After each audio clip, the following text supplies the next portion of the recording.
Hello नमस्कार साथियों। देखिए इस क्लास में हम राजस्थान की एक बहुत ही शानदार भर्ती जिसका नाम है पशु सहायक सीधी भर्ती। ठीक है, जैसे आप पशु परिचर या फिर पशु परिचारक भर्ती भी बोल सकते हैं। तो दोस्तों, इस एग्ज़ाम के लिए जो क्लासेस हैं इस चैनल पर हम लगातार क्लासेस करेंगे और इन क्लासेस की श्रृंखला में आज हम पिछले वर्ष यानी कि 2022 का जो पेपर हुआ था इस पशु परिचारक भर्ती का, इसका हम पेपर लेकर के आए हैं और इस पेपर में हम देखेंगे कि किस तरह के क्वेश्चन पूछे जाते हैं। ठीक है, और अगर आपको इस भर्ती के अंदर पहले ही परीक्षा में सिलेक्शन लेना है तो इस क्लास को एंड तक वॉच करिएगा और अगर आप चैनल पर नए हैं तो चैनल को सब्सक्राइब ज़रूर कर लीजिएगा। ठीक है, और इसमें से हम जो पिछले वर्ष के पेपर हुए थे उसमें जो क्वेश्चन पूछे गए थे इसे देख करके आप अंदाज़ा लगा सकते हैं कि किस तरह के क्वेश्चन इस पेपर के अंदर पूछे जाते हैं। ठीक है, तो देखिए ये जो आपका पेपर था पशु सहायक सीधी भर्ती परीक्षा 2022 का, तो ये दिनांक थी 4/6/2022 का पेपर है। ठीक है, 4/6/2022 का पेपर है।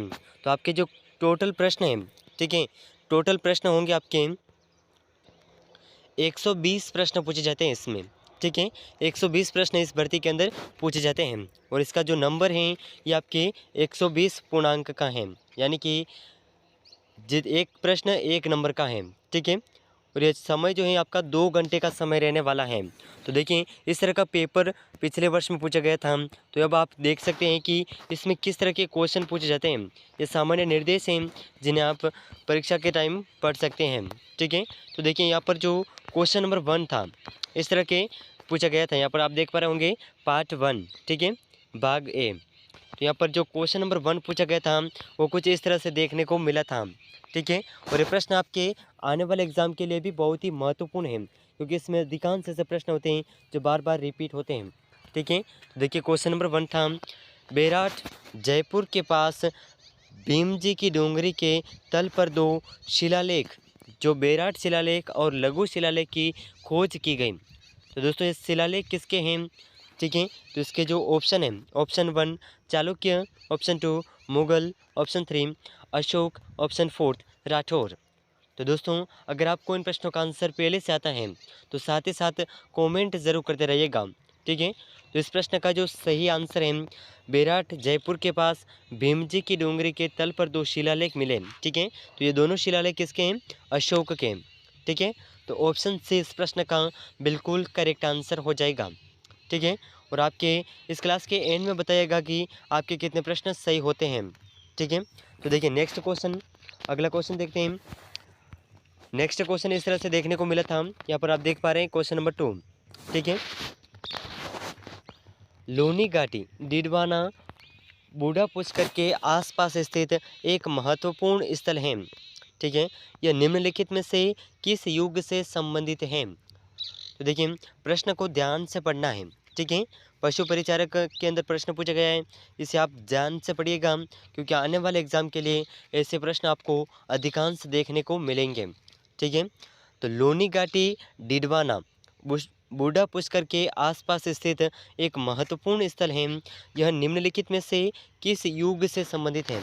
ठीक है, यहाँ पर युग का नाम पूछा गया है। तो देखिए यहाँ पर युग के ऑप्शन हैं, ऑप्शन 1 ऊपरी पूरा पाषाण युग, ऑप्शन 2 उत्तर पुराना पाषाण युग, ऑप्शन सी है मध्य पूरा पाषाण युग, ऑप्शन डी है इनमें से कोई नहीं।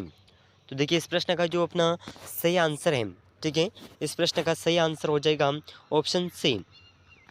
ठीक है, मध्य पूरा पाषाण युग से संबंधित है। तो आपका ऑप्शन सी बिल्कुल करेक्ट आंसर हो जाएगा। तो देखिए अगला प्रश्न क्वेश्चन नंबर 3। ठीक है, बहुत ही महत्वपूर्ण प्रश्न है, यहाँ पर आप देख पा रहे होंगे क्वेश्चन नंबर 3, निम्नलिखित में से कौन सिसोदिया वंश के पूर्वज बने थे? तो देखिए बहुत ही शानदार प्रश्न पूछा गया है, सिसोदिया वंश के पूर्वज कौन बने थे? ठीक है, तो इसके ऑप्शन है, ऑप्शन 1 राणा उदय सिंह प्रथम, option 2 Rana Pratap, option 3 Rana Kumbha, option 4 Rana Hammir. तो देखिए इन चारों ऑप्शन में से जो इस प्रश्न का सही आंसर है कि निम्नलिखित में से सिसोदिया वंश के पूर्वज कौन बने थे?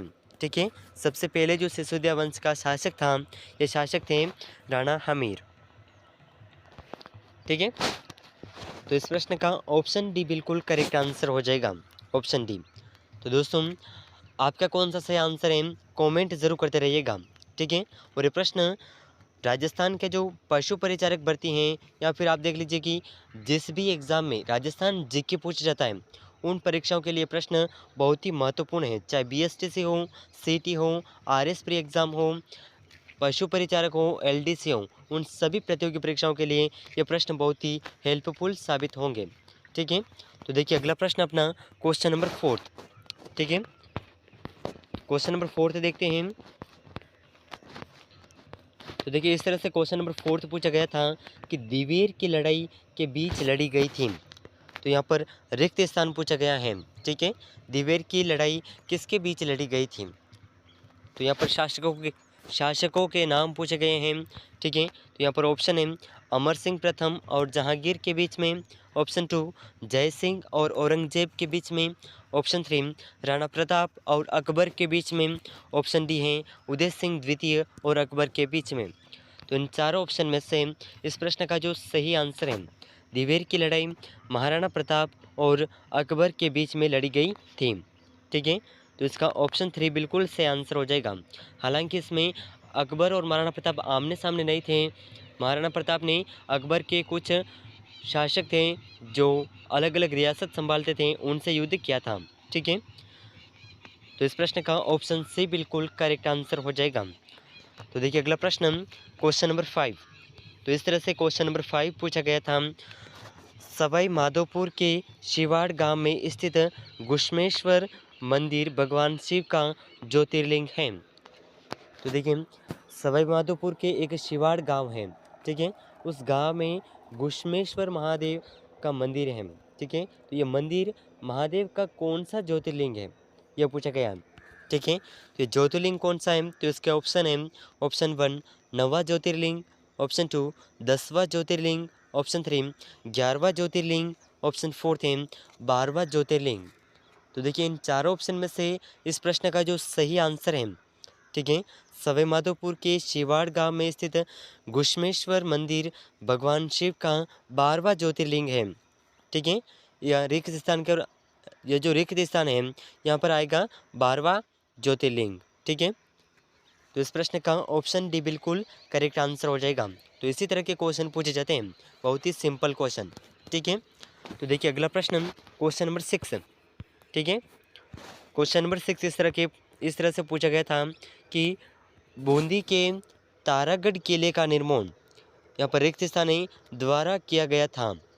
तो दोस्तों बूंदी के तारागढ़ किले का निर्माण किस राजा के द्वारा किया गया था यह पूछा गया है, ठीक है। तो यहाँ पर राजाओं के नाम हैं ऑप्शन 1 राव राजा बेर सिंह, ऑप्शन 2 राव राजा अजय सिंह, ऑप्शन 3 राव राजा विष्णु सिंह, ऑप्शन 4 है इनमें से कोई नहीं।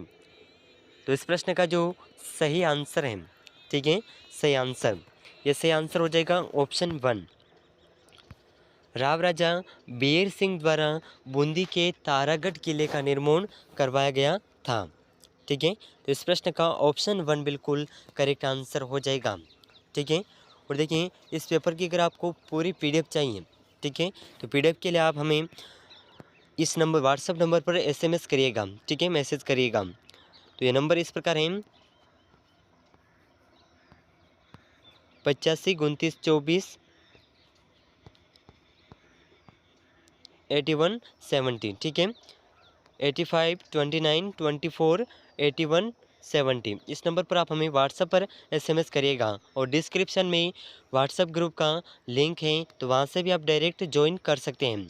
वहाँ पर आपको इन प्रश्नों की टेस्ट क्विज़ करवाई जाएगी, ठीक है, जिससे आपकी तैयारी बहुत ही शानदार हो सके, ठीक है। और संभावित प्रश्न श्रृंखला की टेस्ट क्विज़ करवाई जाएगी जिससे प्रश्न बहुत अच्छे ढंग से याद हो पाएँ, ठीक है। तो देखिए अगला प्रश्न है अपना क्वेश्चन नंबर 7, ठीक है, क्वेश्चन नंबर 7 है। तो देखिए यहाँ पर आप देख पा रहे होंगे क्वेश्चन नंबर 7 आपके सामने है, ठीक है। लोक देवता गोगा जी की समाधि गोगामेड़ी राजस्थान के ज़िले में स्थित है। तो देखिए बहुत ही शानदार प्रश्न पूछा गया है, ठीक है।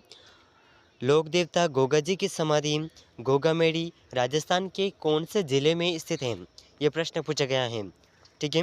तो देखिए घोगामेडी जो है ये राजस्थान के कौन से ज़िले में है, यहाँ पर रिक्त स्थान पूछा गया है। तो इसका जो अपना सही आंसर है, इसका ऑप्शन है Udaipur, option 2 Jaisalmer, option 3 Bharatpur, option 4 Hanumangarh. तो इन चारों ऑप्शन में से इस प्रश्न का जो सही आंसर है, ठीक है, यह सही आंसर हो जाएगा लोक देवता गोगा जी की समाधि घोगामेडी हनुमानगढ़ जिले में स्थित है। ठीक है, ऑप्शन डी बिल्कुल करेक्ट आंसर हो जाएगा। ठीक है, ऑप्शन डी। तो इस रिक्त स्थान के स्थान पर आएगा हनुमानगढ़ जिला। ठीक है, इसे आप ज़रूर याद रखिएगा। तो अगला प्रश्न अपना क्वेश्चन नंबर क्वेश्चन नंबर 8। ठीक है, तो देखिए क्वेश्चन नंबर 8 आपके सामने है। झालावाड़ शैली की राजपूत पेंटिंग किस राजपूत पेंटिंग स्कूल का हिस्सा है? तो देखिए बहुत ही शानदार प्रश्न है, इसे आप ज़रूर याद रखिएगा। ठीक है, ऐसे प्रश्न बार बार पूछे जाते हैं। ठीक है, तो देखिए झालावाड़ शैली की राजपूत पेंटिंग किस राजपूत पेंटिंग स्कूल का हिस्सा है? तो ये आपके स्कूल का जिस राजपूत पेंटिंग स्कूल का हिस्सा है उसका नाम पूछा गया है। ठीक है, तो इसके ऑप्शन है option 1 Mewar, option 2 Marwar, option 3 Hadoti, option 4 Dhundhar. तो दोस्तों इन चारों ऑप्शन में से इस प्रश्न का जो सही आंसर है, ये अपना सही आंसर हो जाएगा झालावाड़ शैली की राजपूत पेंटिंग जिस राजपूत पेंटिंग स्कूल का हिस्सा है यह है हाड़ौती। ठीक है, तो ऑप्शन सी इस प्रश्न का बिल्कुल करेक्ट आंसर हो जाएगा। ठीक है, तो इसे आप ज़रूर याद रखिएगा। तो देखिए अगला प्रश्न अपना क्वेश्चन नंबर 9। ठीक है, तो देखिए यहाँ पर आप क्वेश्चन नंबर 9 देख पा रहे होंगे। मेवाड़ क्षेत्र में प्रसिद्ध गैर लोक नृत्य के अवसर पर किया जाता है।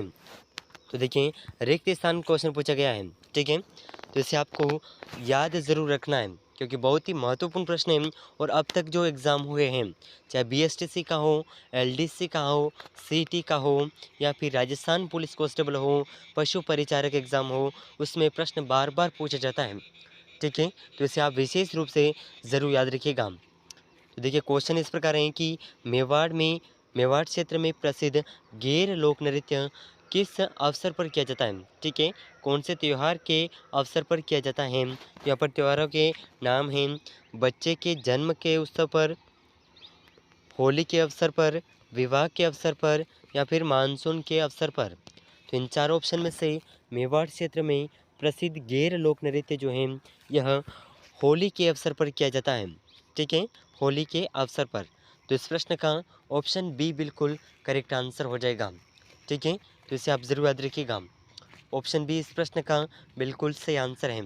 तो दोस्तों अगर आप राजस्थान की किसी भी प्रतियोगी परीक्षा की तैयारी कर रहे हैं, ठीक है, चाहे वो पशु परिचारक भर्ती हो या फिर बीएसटीसी हो, पीटीईटी हो, सीटी, एलडीसी, राजस्थान पुलिस कांस्टेबल, उन सभी प्रतियोगी परीक्षाओं की संपूर्ण तैयारी की इस चैनल पर करवाई जाएगी। तो इस चैनल पर अगर आप नए हैं तो चैनल को सब्सक्राइब ज़रूर करिएगा।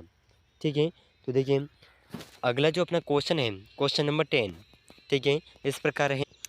तो देखिए यहाँ पर क्वेश्चन नंबर 10 आप देख पा रहे होंगे। राजस्थान की भाषा के लिए पहली बार राजस्थानी शब्द का प्रयोग किसने किया? ठीक है, तो बहुत ही शानदार प्रश्न पूछा गया है कि राजस्थान की भाषा के लिए पहली बार राजस्थानी शब्द का प्रयोग किसने किया? ठीक है, तो ये जो राजस्थानी शब्द का प्रयोग करने वाले हैं ये कौन हैं, इनका नाम पूछा गया है।